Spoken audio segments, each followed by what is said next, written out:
Hello friends, how are you and अस्सलाम वालेकुम। एक बार फिर से कहते हैं यार रिएक्शन पे आपको खुशामदीद। मैं हूं आरजे रफाकत मीर और मेरे साथ मैं है हूँ अदनान मीर। और गाइस आज हम करने वाले हैं एक और वीडियो पे रिएक्शन। वीडियो क्या है जी? वीडियो ये है कि इंडिया के अपकमिंग यानी कि न्यू बनने आने वाले वाले 3 प्रोजेक्ट कंपनीज कॉरिडोर प्रोजेक्ट्स हैं सर, उस प्रोजेक्ट पे हैं जो इंडिया में न्यू लॉन्च हो रहे हैं। बिल्कुल ऐसा ही है। तो सो गाइस उस पे हम करने वाले हैं रिएक्शन, लेकिन अगर उससे पहले अगर आपने हमारी वीडियो अभी तक हमारे चैनल चैनल को सब्सक्राइब नहीं किया तो प्लीज हमारे चैनल को सब्सक्राइब करें, लाइक करें, शेयर करें, कमेंट्स करें और बेल आइकन का आइकन बटन का को प्रेस कर दें ताकि हमारी यार नई आने वाली वीडियो आपको आसानी मिल सके। सो गाइस वीडियो करते हैं स्टार्ट। Let's started now. ओ यार एंट्री किधर है? खैर यार लग जाएगा, टाइम तो नहीं लगता। ये नहीं, वीडियो अभी स्टार्ट।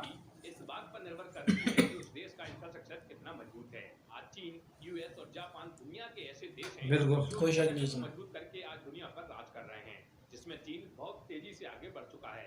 आपको बता दें कि जहां आज भारत का मार्केट साइज लगभग 135.13 लाख करोड़ यानी कि 1.82 ट्रिलियन डॉलर का है, वहीं चीन का मार्केट साइज भारत से लगभग 7 गुना ज्यादा है। और ऐसा नहीं है कि चीन ने इतना बड़ा मुकाम चंद सालों में या फिर एकदम से हासिल कर लिया हो।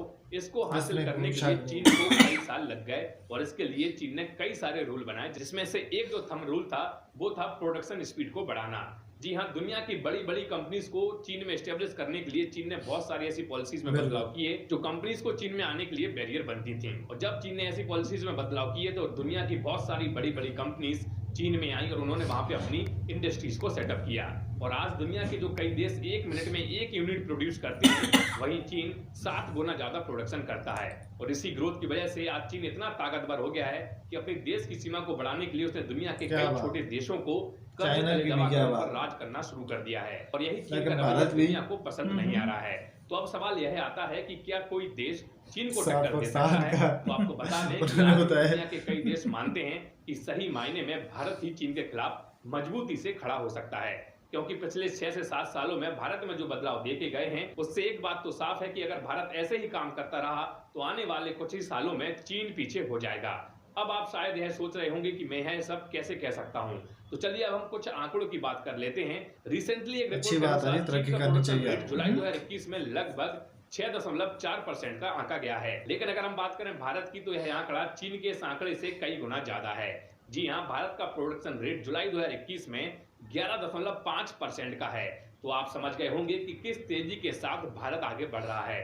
हालांकि पहले भारत ग्लोबल मैन्युफैक्चरिंग के मामले में कई देशों से पीछे था, लेकिन आज भारत ग्लोबल मैन्युफैक्चरिंग के मामले में दुनिया के टॉप 5 देशों की सूची में शामिल हो चुका है और जल्द ही भारत और भी कई देशों से आगे निकल जाएगा। तो अब शायद आप में से कई सारे लोग यही भी सोच रहे होंगे कि मैं यह कैसे बोल सकता हूं कि आने वाले समय में ग्लोबल मैन्युफैक्चरिंग के मामले में भारत दुनिया के और भी कई देशों को पीछे छोड़ देगा, या फिर यूं कहें कि आने वाला समय भारत का है। तो चलिए अब हम बात करते हैं उस रोड मैप की जो भारत सरकार ने रिसेंटली तैयार किया है। आपको बता दें कि मोदी सरकार द्वारा हमारे देश में 111 लाख करोड़ रुपए की लागत से 11 इंडस्ट्रियल कॉरिडोर को स्थापित किया जा रहा है, जो आने वाले समय में हमारे देश के इंफ्रास्ट्रक्चर को तो ग्रो करेंगे ही, उसके साथ साथ इकोनॉमी भी तेजी से ग्रो होगी। आपको बता दें कि इन इंडस्ट्रियल कॉरिडोर को वर्ल्ड क्लास इंफ्रास्ट्रक्चर के साथ डेवलप किया जा रहा है, जहां इंडस्ट्रियल एरिया होने के साथ साथ smart cities, world class connectivities के तौर पर भारतमाला प्रोजेक्ट के तहत एक्सप्रेसवे कनेक्टिविटी, सागरमाला प्रोजेक्ट के तहत वाटरवेज, रेलवे के तहत रेलवे डेडिकेटेड फ्रेट कॉरिडोर्स,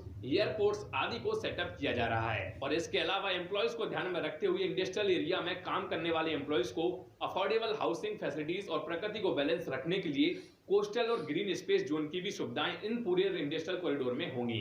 तो आइए अब हम जानते हैं कि ऐसे कौन कौन से इंडस्ट्रियल कॉरिडोर हैं जो स्थापित किए जा रहे हैं। वीडियो आगे बढ़ाऊं उसके पहले बता दूं, चूंकि यह 11 इंडस्ट्रियल कॉरिडोर होंगे, तो अगर हम एक ही वीडियो में इन सारे इंडस्ट्रियल कॉरिडोर्स के बारे में बात करेंगे तो यह वीडियो काफी लंबा हो जाएगा। तो आज के इस वीडियो में मतलब कि इस पार्ट 1 में हम सिर्फ और सिर्फ 3 इंडस्ट्रियल कॉरिडोर की बात करने वाले हैं। तो चलिए अब हम बात करते हैं पहले नंबर पर आने वाले इंडस्ट्रियल कॉरिडोर के बारे में। पहले नंबर पर जो इंडस्ट्रियल कॉरिडोर आता है वो है DMIC यानी कि दिल्ली मुंबई इंडस्ट्रियल कॉरिडोर। आपको बता दें कि यह देश का पहला और सबसे बड़ा इंडस्ट्रियल कॉरिडोर बनने वाला है जो तेजी से विकसित किया जा रहा है। आपकी जानकारी के लिए यह भी बता देते हैं कि इस इंडस्ट्रियल कॉरिडोर के पैरेलल में वेस्टर्न डेडिकेटेड फ्रेट कॉरिडोर को भी डेवलप किया जा रहा है। इसलिए DMIC प्रोजेक्ट के बिना वेस्टर्न डेडिकेटेड फ्रेट कॉरिडोर का सक्सेसफुल हो पाना नामुमकिन है। इसके अलावा दिल्ली मुंबई एक्सप्रेसवे भी इस DMIC प्रोजेक्ट का हिस्सा है, जो अगले आने वाले 2-3 सालों में पूरी तरह बनके तैयार हो जाएगा। इसके अलावा इस DMIC के अंतर्गत देश में 4 राज्यों में इंडस्ट्रियल एरिया के साथ साथ स्मार्ट सिटीज को भी स्टेब्लिश किया जा रहा है, जिसमें पहला इंडस्ट्रियल सिटी है धोलेरा इंडस्ट्रियल स्मार्ट सिटी, जो कि गुजरात में बनके तैयार हो रहा है। आपको बता दें कि यह पूरा स्मार्ट सिटी लगभग 920 स्क्वायर किलोमीटर के एक बड़े एरिया में बनके तैयार हो रहा है, जो अलग अलग जोन्स में डिवाइडेड है। इस पूरे स्मार्ट सिटी में काम बड़े जोर शोर से चालू है और अभी तक इसका लगभग 22.5 स्क्वायर किलोमीटर का एरिया पूरी तरीके से डेवलप किया जा चुका है, जहां पर प्रेजेंट में कई सारी कंपनीज भी काम शुरू कर चुकी हैं। इस स्मार्ट सिटी के साथ साथ पैरेलल में एक इंटरनेशनल एयरपोर्ट, जिसे धोलेरा इंटरनेशनल एयरपोर्ट का नाम दिया गया है, और साथ में सुपर यार 6 लेन चौड़ा एक्सप्रेस वे का भी डेवलपमेंट किया जा रहा है। रिसेंटली धोलेरा स्मार्ट सिटी को दुबई एक्सपो इवेंट में शोकेस किया गया था और ऐसा बताया गया है कि 2022 में होने वाला Gujarat vibrant Dholera smart city के नाम पे किया जाएगा, जिससे इस स्मार्ट सिटी में बड़ी संख्या में निवेश आने की उम्मीद है। इस इंडस्ट्रियल स्मार्ट सिटी का सबसे बड़ा फायदा यह होगा कि इस स्मार्ट सिटी की वजह से लगभग 8,40,000 नौकरियों को सृजित किया जाएगा। खैर, इस स्मार्ट सिटी की एक और अच्छी बात यही भी है कि इस स्मार्ट सिटी के अंदर प्रॉपर्टी में आप भी निवेश कर सकते हैं और भविष्य में अच्छा खासा प्रॉफिट गेन कर सकते हैं। अगर इससे जुड़ी हुई किसी भी तरह की जानकारी आप लेना चाहते हैं तो स्क्रीन पर आ रहे नंबर पर आप व्हाट्सएप या फिर कॉल कर सकते हैं।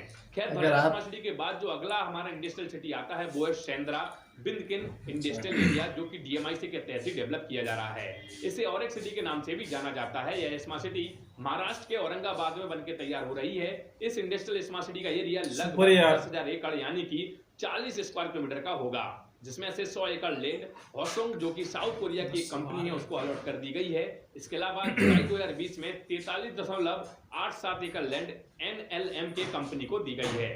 कुल मिलाकर अभी तक इस औरेक इंडस्ट्रियल सिटी में 9 कंपनियों ने अपना निवेश कर दिया है और अभी तक निवेश के रूप में इस औरेक स्मार्ट सिटी में लगभग 3600 करोड़ रुपए का निवेश आया है। बात करें औरेक सिटी के रिसेंट स्टेटस की, तो आपको बता दें कि रिसेंटली महाराष्ट्र के सीएम मतलब की उद्धव ठाकरे ने यहाँ पर अपनी विजिट की और बताया भविष्य में इस स्मार्ट सिटी में बड़े बड़े इन्वेस्टमेंट आए, इसकी हम पूरी कोशिश करेंगे। DMIC के अंतर्गत औरेक सिटी के बाद जो अगला इंडस्ट्रियल शहर आता है वो है इंटीग्रेटेड इंडस्ट्रियल टाउनशिप नोएडा, जिसे IIT नोएडा के नाम से भी जाना जाता है। यह industrial smart city Uttar Pradesh के नोएडा में लगभग 747.5 एकड़ में बनके तैयार हो रही है।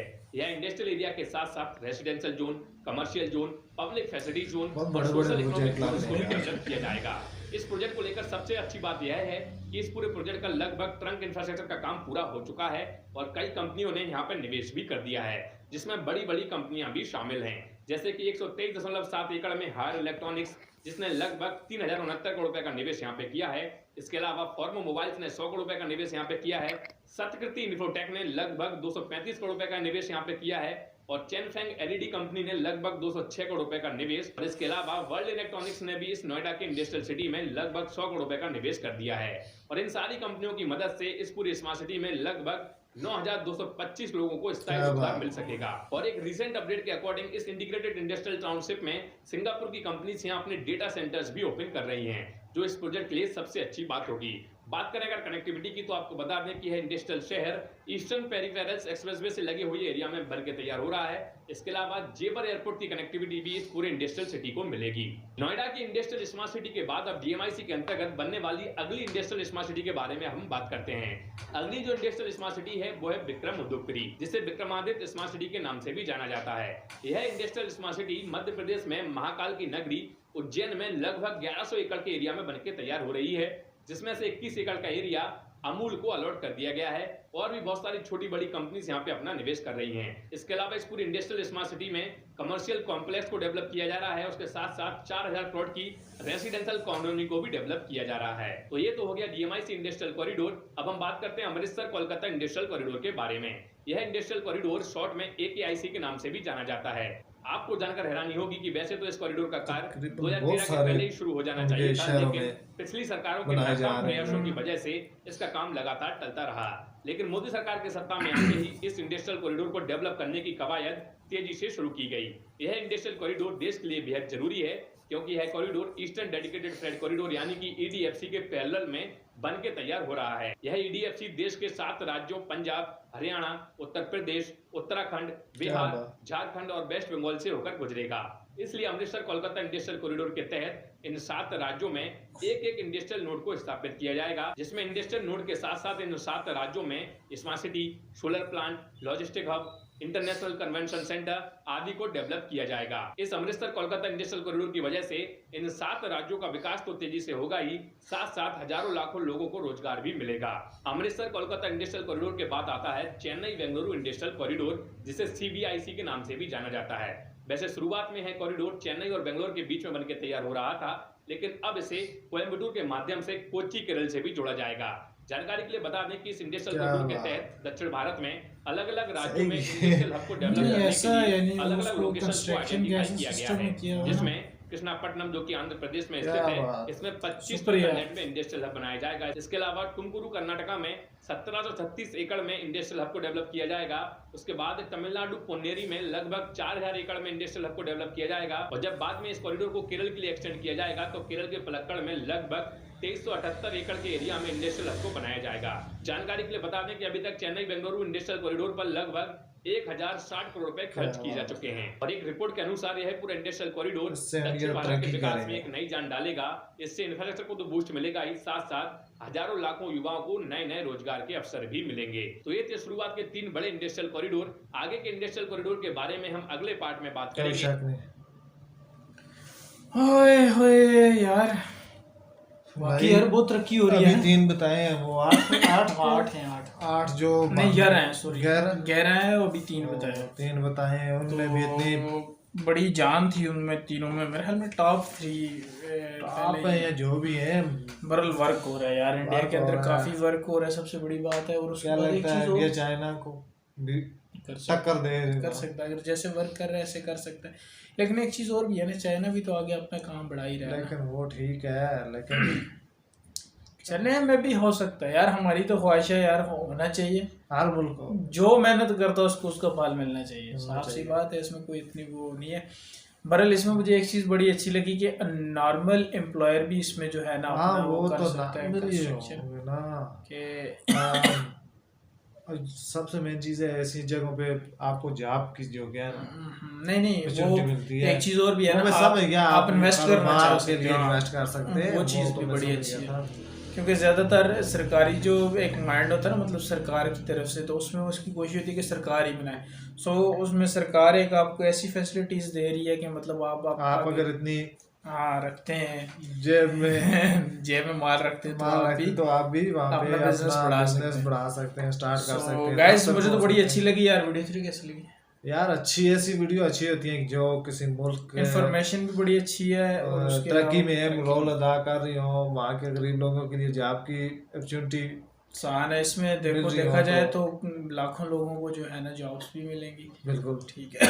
तो सो गाइस वीडियो को करेंगे क्लोज। जी हाँ जी, अगर अभी तक आपने हमारे चैनल को सब्सक्राइब नहीं किया तो प्लीज हमारे चैनल को सब्सक्राइब करें, लाइक करें, वीडियो शेयर करें, कमेंट्स करें और बेल आइकन को प्रेस करना ना भूलिएगा, ताकि हमारी हर आने वाली वीडियो आपको आसानी मिल सके। इसी के साथ चाहेंगे इजाजत, नेक्स्ट वीडियो में फिर मिलेंगे। तब तक के लिए दीजिए इजाजत। अल्लाह हाफिज़ एंड अस्सलाम वालेकुम।